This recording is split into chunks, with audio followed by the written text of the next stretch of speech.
Se o mar me submergir, a tua mão me traz à tona para respirar. Isso não é incrível? Eu tenho a absoluta certeza de que foi Deus quem te trouxe aqui. Deus pediu para você parar tudo o que você estava fazendo, se comemorando ou não, se observando ou não, se você estava realmente convicto de que deveria vir, ou se você estava na dúvida, se você se aprontou rapidamente, ou se alguém te convidou, não importa. O fato é que Deus te trouxe para esta noite, você poder ter um tempo especial com Ele, tempo que você já está tendo, ao cantar, ao orar, ao ler a palavra, e agora também, quando vamos ouvir a palavra que vai ser compartilhada. E o título do nosso estudo de hoje é Quando Estou Abatido. Eu peço que os irmãos localizem os salmos de número 42 e 43. Nós vamos ler apenas um versículo que é na realidade o refrão.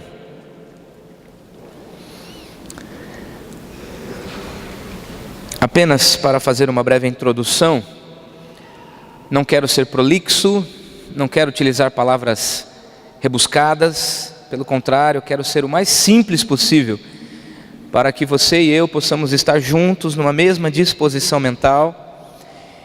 E o meu desejo é que os adolescentes, os jovens aqui presentes, possam entender esta palavra, que os mais antigos, os mais idosos também possam compreender essa palavra. Você que está nos visitando, você que, quem sabe, não tem o hábito de ir à igreja regularmente, ou vir à igreja regularmente, ou você ainda que vem à igreja todos os domingos, já ouviu uma palavra especial nesta manhã, na escola bíblica dominical e agora à noite. Quero falar de forma que a palavra do Senhor alcance o teu coração, assim como alcançou o meu coração. E o Salmo 42 e 43 compõem na realidade um mesmo coro, um mesmo cântico de lamento.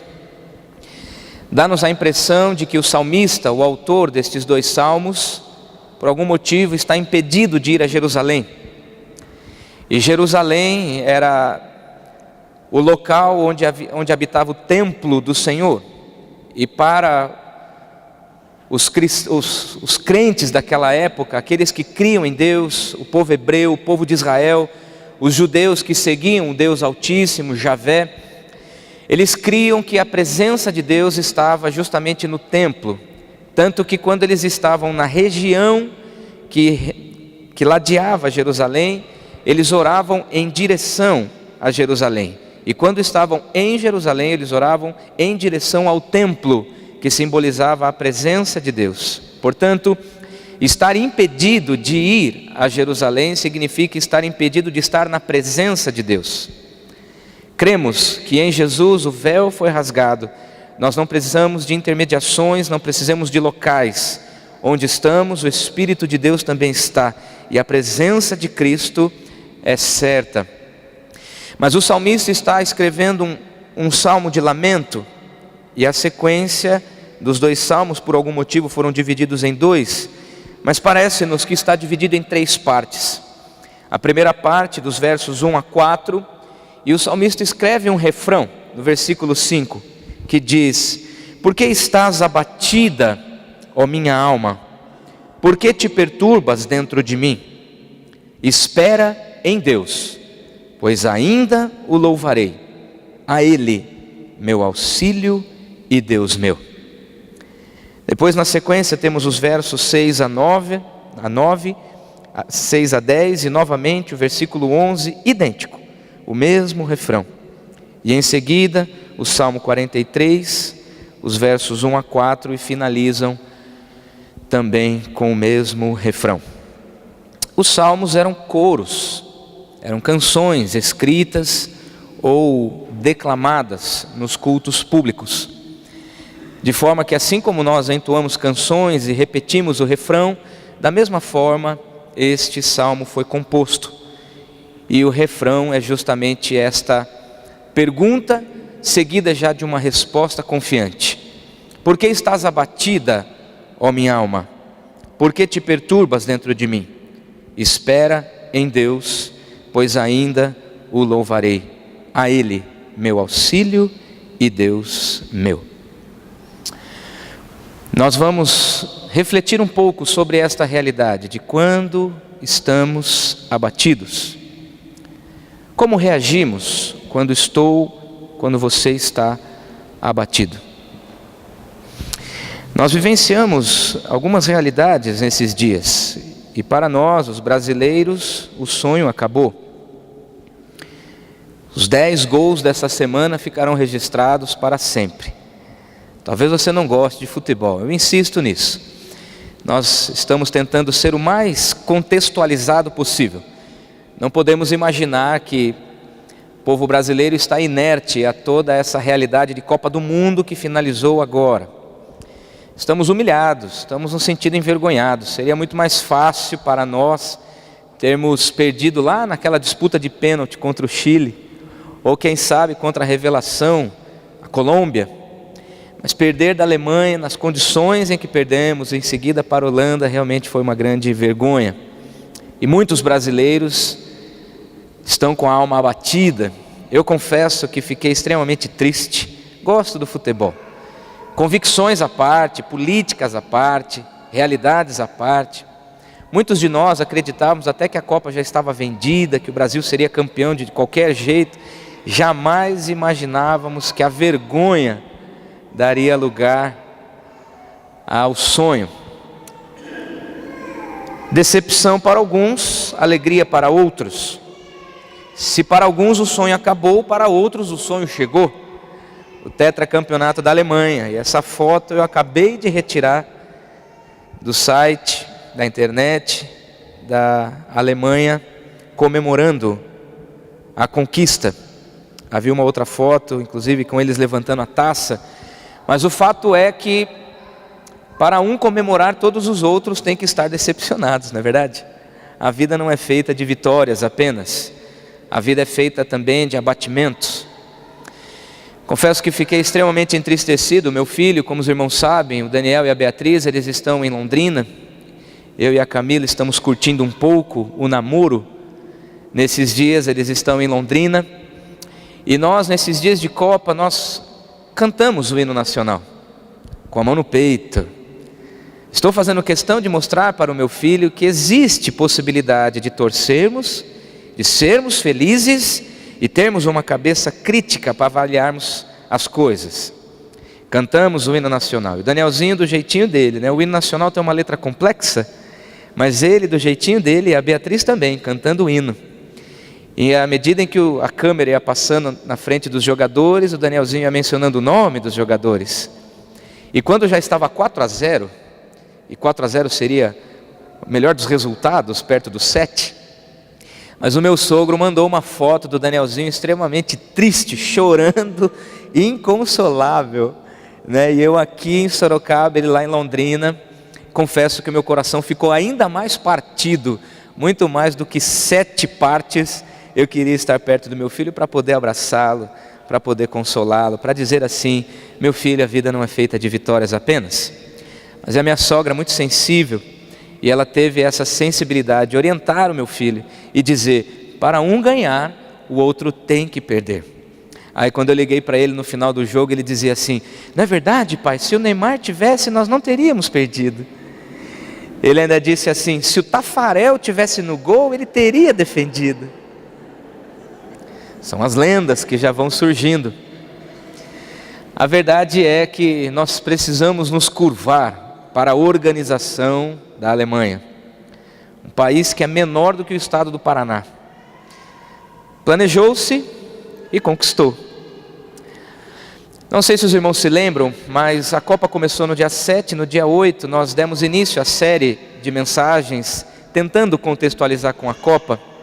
E lembro-me, naquela noite, dia 8 de junho, estávamos falando, e eu me lembro assim, que nós temos toda essa inquietação de Copa do Mundo, a realidade hostil do povo brasileiro. Estávamos inseguros se a Copa realmente seria um sucesso, pelo menos do ponto de vista da violência, da organização. E lembro-me de que naquela noite fizemos uma reflexão, e apenas para refrescar a memória, muitos dos irmãos estavam aqui, eu disse assim que quem não quer corrupção não pode corromper, quem não quer injustiça não pode praticar injustiças, quem não quer ódio também não pode semear o ódio.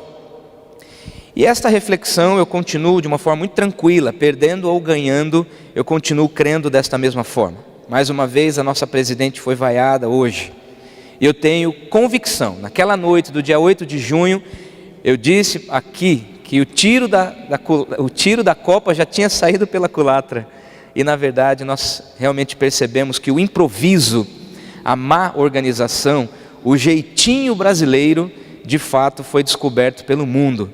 Não se ganha Copa com jeitinhos, não se vence na vida com jeitinhos. Precisamos organizar, precisamos manter o foco, e é por isso que a angústia vem, é por isso que às vezes nos abatemos. Um pouco porque Deus, na sua soberania, permite-nos que algumas vergonhas nos sobrevêm, para que nós possamos aprender certas lições. Não quero falar sobre política neste momento, também não quero falar sobre futebol. Quero ser breve, para aqueles que gostam ainda poder chegar em casa e poder acompanhar antes de dormir algumas informações. Eu sei que muitos de vocês gostam, eu também gosto. Mas na realidade nós precisamos olhar para o nosso coração, olhar para este cenário de decepção nacional e tirar lições.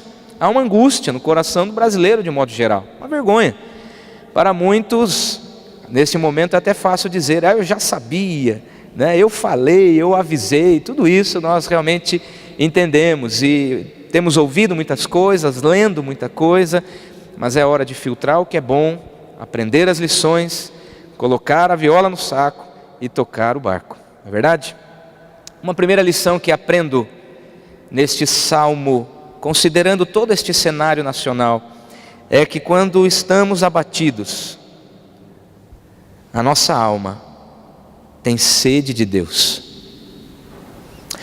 Às vezes não compreendemos, às vezes não reconhecemos, mas mesmo aqueles que não creem, na hora da angústia, têm sede de algo, e às vezes aqueles que não creem sentem um vazio muito grande em seu coração, porque não conseguem identificar que tem sede do Criador, tem sede do Deus Altíssimo. No versículo 1 e 2 nós lemos: como suspira a corça pelas correntes das águas, assim por ti, ó Deus, suspira a minha alma.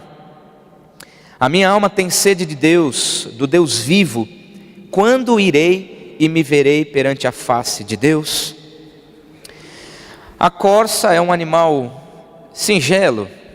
Há uma foto. É um animal que não foi criado para viver em regiões desérticas. A corça, assim como o veado, assim como outros animais dessa espécie, eles se alimentam de brotos, de folhas, de cascas de árvores úmidas, precisam de água o tempo todo, porque não tem um reservatório, diferente de outros animais, como por exemplo o elefante, camelo, dromedário, são animais feitos para regiões desérticas, que têm na sua estrutura reservas para água. A corça não, a corça é um animal que precisa habitar em regiões de abundância de água. E o salmista faz esta comparação: assim como a corça necessita de água, eu preciso de Deus. A minha alma tem sede do Deus Altíssimo. O salmista está dizendo aqui que na hora do abatimento, na hora da angústia, aquele que está longe de Deus está desidratado.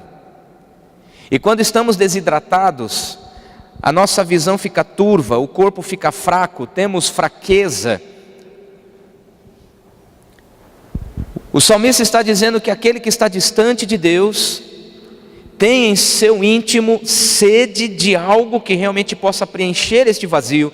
E o salmista está colocando aqui a sua opinião. Ele está dizendo: a minha alma tem sede de Deus, assim como um animal precisa de água para sobreviver. Eu preciso das tuas águas, Senhor. Eu preciso mergulhar nas tuas águas, eu preciso beber das tuas águas, eu preciso hidratar o meu coração quando estou abatido. E interessante que no versículo 2 ele diz: a minha alma tem sede de Deus, o Deus vivo, e ele mesmo faz uma pergunta para si: quando irei e me verei perante a face de Deus? E agora eu quero fazer uma breve reflexão, um parêntese neste item, a minha alma tem sede de Deus, e gostaria de relembrar 2 episódios que está narrado nos evangelhos. Quero me valer aqui do evangelho de João. O evangelho de João, no capítulo 12, a partir do versículo 12, nos mostra o texto, o momento exato da entrada triunfal de Jesus em Jerusalém. Me ajude, por favor, Mateus. Mais um. Isso.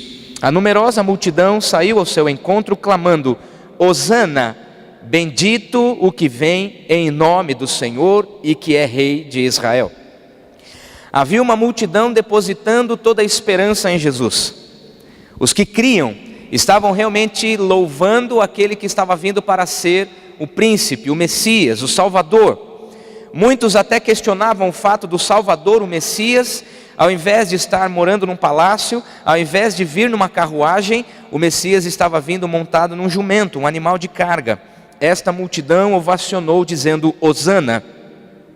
Contudo, esta mesma multidão, agora no capítulo 19, nós lemos o episódio da condenação, onde Pôncio Pilatos está mostrando Jesus para a multidão e dizendo: quem que vocês querem? Ele ou aquele outro homem, Barrabás? E a mesma multidão que instantes antes estava dizendo: Hosana, Hosana, Hosana, bendito o que vem em nome do Senhor, é a mesma multidão que agora está dizendo: crucifica-o, crucifica-o, crucifica-o. O salmista está dizendo: quando irei? Este fato de ir a Deus é algo que nós precisamos questionar, é algo que nós precisamos pensar. Deus vem em nosso favor, nós os que cremos, os eleitos. Deus vem em nosso favor de forma gratuita para nos salvar, pelo seu decreto, pelo seu soberano poder. Contudo, no momento de angústia, no momento de abatimento, nós temos inúmeros salmos e tantos textos onde nós percebemos pessoas indo até Deus. E nestes 2 episódios em tela, nós percebemos a multidão indo a Jesus, a primeira para consumi-lo, a segunda para acusá-lo. Eu percebo que às vezes na multidão existem pelo menos 3 características de pessoas. A primeira característica são os acomodados. Na multidão existem aqueles que estão indo conforme vai a multidão, tocando do jeito que dá. Estão gritando Hosana, Hosana, Hosana. Estão gritando crucifica-o, crucifica-o, crucifica-o. Não estão nem sabendo o que está acontecendo, estão acomodados, estão nem percebendo. É Jesus? É o Messias? Ok, vamos lá. Alguns talvez nem gritando estavam, talvez estavam lá olhando a coisa toda acontecer. Na multidão existem os acomodados, mas na multidão também existem os revoltados. Provavelmente esses revoltados são aqueles que puxaram o crucifica-o. Ele não é Messias, coisa nenhuma. Ele está falando contra a fé hebreia. Ele está falando contra os judeus. Vamos mandar matar, vamos crucificar. E muitos com sangue nos olhos, com ira no coração, estavam descendo a chibata naquele que era o Messias, revoltados. Mas existe ainda na multidão os reformadores, que nem acomodados e nem revoltados. Eles observam, extraem lições preciosas e saem dali com uma missão a cumprir. Com quem você mais se identifica hoje? Ganhamos da Colômbia, Hosana. Perdemos da Alemanha, crucifica-o. E às vezes no meio do abatimento, talvez não seja por conta do futebol, talvez seja por conta de uma crise financeira. Se a coisa está bem, Hosana. Se a coisa está mal, crucifica-o. Se o casamento vai bem, Hosana. Se o casamento vai mal, crucifica-a. crucifica-o. Se os filhos obedecem, hosana. Se os filhos desobedecem, crucifiquem-no. E no meio disso tudo, existem momentos onde nós estamos extremamente passivos, acomodados, assistindo às coisas. Em outros momentos nós estamos revoltados, irados. Eu me lembro que naquela ocasião, lá no começo da Copa, quem não quer ódio não pode semear ódio.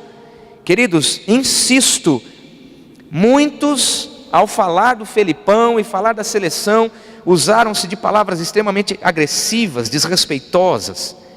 Ainda hoje almocei na casa de uma família muito querida, na companhia de um outro casal muito querido, estávamos falando sobre isso. Às vezes a mídia tem essa característica muito clara: hosana, crucifica. E às vezes nós que estamos aqui para o lado de cá do jornalismo, para o lado de cá da mídia, nós temos que ter filtro, queridos. Filtro para não sermos os acomodados, não se importando com tudo o que está acontecendo. Mas por outro lado, temos que tomar cuidado para não sermos nós os revoltados, que atira pedra em tudo e em todos, que nunca está satisfeito com nada, que está sempre reclamando da vida, que nada está bom, nada está certo. Se vem a alegria, tenho que tomar cuidado para não acabar logo. Se vem a tristeza, quando que a tristeza vem acabar? O deserto é lamento, na bonança é lamento, nas águas é lamento, no deserto, na sequidão, tudo é lamento, tudo é ódio, tudo é ira. Pessoas revoltadas não são felizes. Mas ainda existem os reformadores. Eu estou olhando para os olhos dos irmãos, eu estou convidando, queridos, vamos reformar. Vamos reformar. Vamos aprender com as lições, vamos aprender com os tropeços, vamos aprender com os abatimentos, com as angústias. Não podemos deixar que a ira, o ódio, a revolta tome conta do nosso coração. Nós precisamos sim olhar para o Cristo ali e perceber: eu sei em quem eu creio. E o próprio Jesus, no Evangelho de Marcos, numa discussão muito chula a respeito de quem era o maior, uns dizendo que queriam sentar à direita, outros querendo sentar à esquerda de Jesus. Jesus diz: entre vós não é assim, entre vós não é assim. Quem quer ser o primeiro entre vocês, seja este que sirva a todos. Nós os cristãos, em todos os momentos da vida, precisamos ter postura. Postura. É bem verdade que não somos perfeitos, graças a Deus, que em nossas imperfeições Deus nos ajuda, Deus nos abençoa.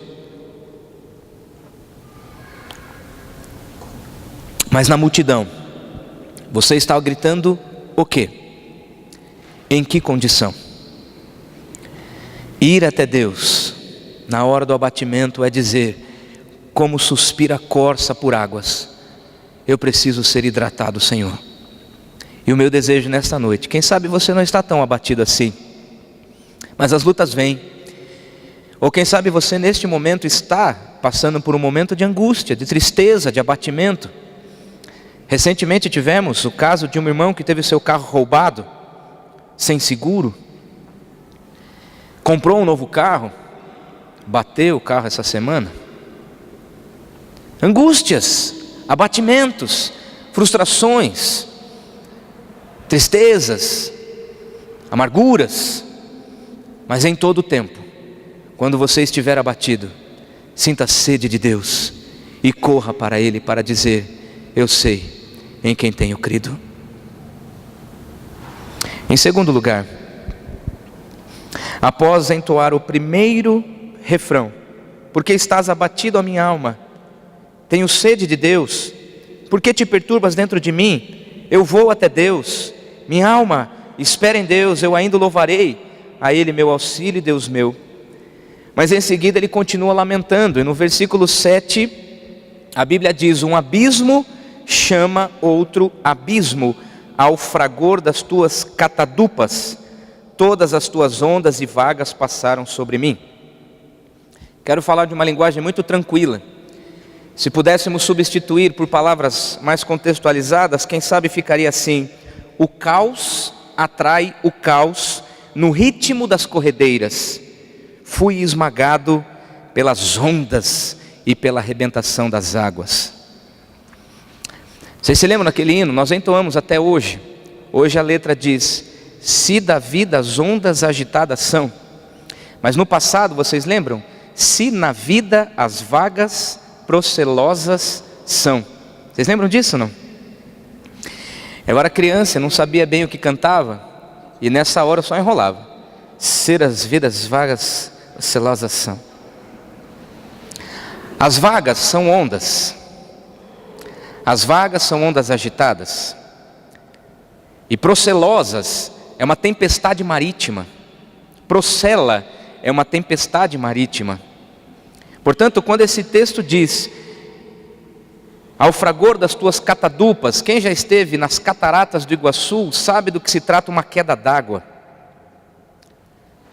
Hoje no jogo da final do campeonato, um jogador tomou uma entrada, uma trombada, foi a nocaute. Ele sentiu realmente uma pancada enorme. Imagina você ficar parado, tomando todas as ondas de um mar agitado. Primeiro, que você não para em pé. Segundo, que vai chegar um momento você não vai ter mais forças nas pernas. Terceiro, você vai precisar de ajuda de qualquer jeito. Quem conhece as cataratas do Iguaçu, imagina você entrar debaixo de uma daquelas quedas. Não há pescoço que aguente, não há estrutura física que aguente. E o salmista está dizendo que assim como a angústia vem, às vezes as coisas pioram e um caos parece que atrai outro caos, um abismo parece que atrai outro abismo. E às vezes nós já estamos abatidos, como se não bastasse um 7-1, vem um 3-0. Como se não bastasse uma dor, vem outra dor. Como se não bastasse uma derrota, vem outra. Como se não bastasse uma desavença, vem outra. Como se não bastasse uma tristeza, vem outra. Uma decepção, outra. Uma frustração, outra. O salmista está dizendo: um abismo chama outro abismo, de acordo com as corredeiras, parece que não tem mais fim. O abatimento está invadindo meu coração. Quando eu estou abatido, parece que as coisas tendem a piorar. Mas o salmista tem uma convicção, e ele mesmo está cantando para si mesmo: por que estás abatido, a minha alma? Por que estás sentindo como se ondas agitadas estivessem caindo sobre você, minha alma? Talvez você já tenha assistido filmes, eu já assisti alguns, que contam a história de surfistas de grandes ondas. Os jovens possivelmente já viram filmes assim. Um surfista que não treina, que não se prepara, que não planeja, que não se capacita, ele jamais seria capaz de tomar uma onda gigante. Porque além de fôlego, ele precisa ter estrutura óssea física, porque se ele vir a cair, e a maioria cai, ele é sugado pela violência das ondas gigantes. E como se não bastassem as ondas e o poder das águas, embaixo tem as corais. É morte na certa. E se um surfista cair, como se não bastasse o tombo, vem o afogamento, vem a dor dos cristais, vem a falta de fôlego, vem as cãibras, um abismo chama outro abismo. Preste bem atenção, olhe para mim por gentileza. Há uns 4 anos, o Danielzinho tinha cerca de 2 aninhos, nós fomos até o litoral aqui de São Paulo, estávamos em Ubatuba. O Danielzinho era pequenininho, estava no meu colo e nós entramos na beira da água e as ondas vinham batendo na altura da cintura. De repente veio uma onda um pouco maior, a onda veio violentamente sobre mim e meu filho, eu agarrei firme e depois da onda vem aquela marola alta e eu afundei. Foi o tempo de colocar o Daniel para fora da água, imediatamente a água baixou, deu pé, eu saí andando com o coração disparado. Ninguém viu, não chamei a atenção de ninguém, pensei comigo: vou me sentar. E ali debaixo do guarda-sol me passaram 1000 coisas pela cabeça. Você que é pai, mãe, você sabe o que deve ter passado no meu coração naquele dia. Passei algumas noites preocupadas. Até hoje eu fico pensando: e se? Um abismo chama outro abismo. E às vezes a alma está abatida por causa de um primeiro abismo que ainda não foi tratado. Quem sabe por causa do primeiro abismo, o segundo vem. Eu não trato o primeiro, eu não trato o segundo, vem o terceiro, eu não trato o terceiro, vem o quarto, eu não trato o quarto, e um abismo vem e o outro abismo também vem. E à medida em que eu não vou resolvendo os abismos da vida, à medida em que eu não vou absorvendo as ondas da vida, eu vou ficando cada vez mais abatido, como se realmente as águas agitadas caíssem no meu pescoço. Quem sabe você tem na sua casa uma ducha pressurizada, ou quem sabe você mora no primeiro andar e a pressão do edifício faz com que a água chegue com pressão na sua torneira. Você toma banhos gostosos, aquela água que parece que massageia. Multiplique o poder dessa água por 10, por 20, por 100, você não para em pé. Quando estamos abatidos, se não tratarmos, nós podemos entrar de abismo em abismo. E é por isso mesmo que o livro de Eclesiastes, capítulo 9, versículo 10, a Bíblia nos diz: tudo quanto te vier a mão para fazer, faze-o conforme as tuas forças. Tudo que vier a mão para você fazer, faça. Ou seja, todo problema que tiver, resolva. Todo abismo que você encontrar, saia dele. Faça isso com as suas forças. Faça isso com tudo que você pode. Não permaneça no abismo, porque quando a alma está abatida, um abismo pode levar a outro abismo. Pergunte para si: por que estás abatido, a minha alma? Aliás, essa pergunta é uma pergunta muito pertinente, que nós precisamos fazer. Por que eu estou assim? Por que eu não estou dormindo? Por que eu não consigo olhar nos olhos? Por que eu não estou conseguindo perdoar? Por que eu estou com dor no coração? Por que eu estou com dor nas pernas? Por que eu estou com gastrite? Por que eu estou com rugas? Por que eu estou com olheiras? Por que estás abatido, a minha alma? E que todos nós nessa noite possamos ter a resposta como um refrão: espera em Deus, pois ainda louvarei a Ele, meu auxílio e Deus meu. Mas uma terceira lição que aprendo é que Deus de fato é a minha fortaleza. Ele é a tua fortaleza. Depois de entoar o salmo inteiro, canta o refrão, e em seguida, no Salmo 43, ele diz: faze-me justiça, ó Deus, e pleiteia a minha causa. Contra a nação contenciosa, livra-me do homem fraudulento e injusto. Senhor, pleiteia a minha causa e me livre das injustiças. Pense no seu coração agora, não se manifeste, não levante as suas mãos. Você gostaria que Deus lutasse a tua causa? Então perceba nele a fortaleza que há. Ele é a fortaleza. Faze-me justiça, Senhor. Eu gosto muito de pensar em justiça. O meu nome, Daniel, quer dizer Deus é o meu juiz. Eu sou muito grato a Deus pelos meus pais terem me dado esse nome, porque todas as vezes que eu me vejo diante de uma injustiça, e a injustiça gera revolta em nosso coração, não é? A injustiça deixa a gente aflito, deixa a gente preocupado, tira-nos a paz. Às vezes quando eu me vejo envolto a uma injustiça, a minha oração: Senhor, Tu és o meu juiz. E eu sei disso desde a minha infância. Tu és o meu juiz, pleiteia a minha causa. Se a minha alma está abatida, então resolva esse problema para mim. Se a minha alma está abatida, então veja por que eu estou assim. E ainda no Salmo de número 46, versículo 1, um salmo que nós cantamos: Deus é o nosso refúgio e fortaleza, socorro bem presente nas tribulações. E o mesmo salmista, no Salmo de número 139, ele repete também como que um refrão, ele diz: sonda-me, ó Deus, e vê se há em mim algum caminho mau, e guia-me pelos teus caminhos. Deus é a tua fortaleza, meu irmão. Deus é a tua fortaleza, minha irmã. Então por que esse abatimento todo? Por que essa desesperança? E cá entre nós, os sentimentos vêm, muitos deles negativos. Eu costumo dizer que a tristeza vem sem permissão. A alegria, nós precisamos provocá-la. Mas os sentimentos ruins surgem no coração por causa de coisas que vão acontecendo na nossa vida. E aquele que não tem Deus como sua fortaleza, está num mato sem cachorro.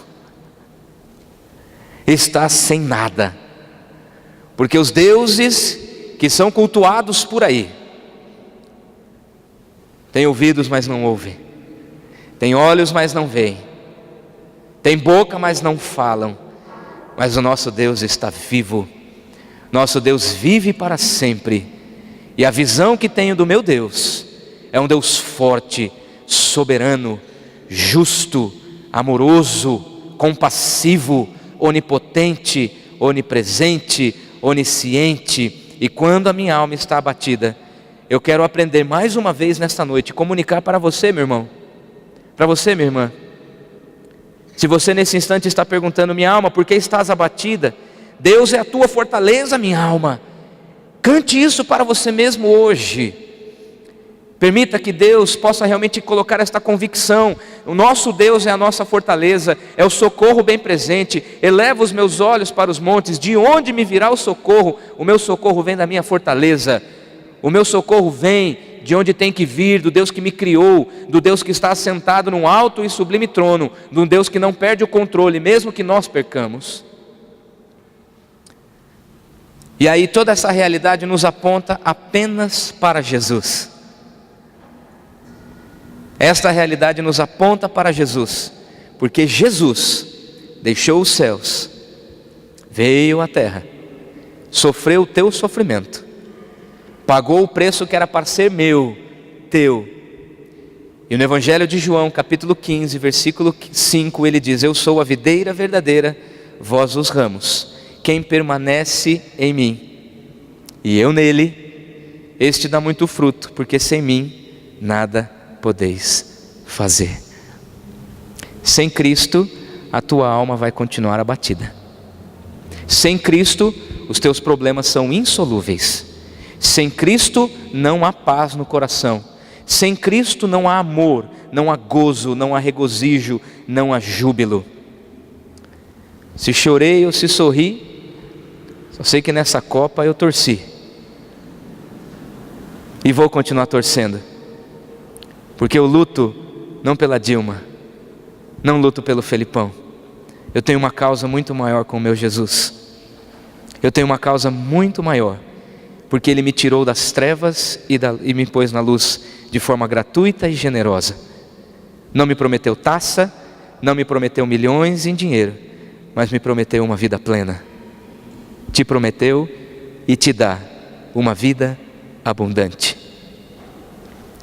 Que nessa noite, se a tua alma está abatida, se você entrou aqui hoje cheio de dúvidas: quando estou abatido, a minha alma tem sede de Deus, e mesmo que um abismo chame outro, Deus é a minha fortaleza. Então, permaneço em Jesus, porque sem Ele eu nada posso fazer.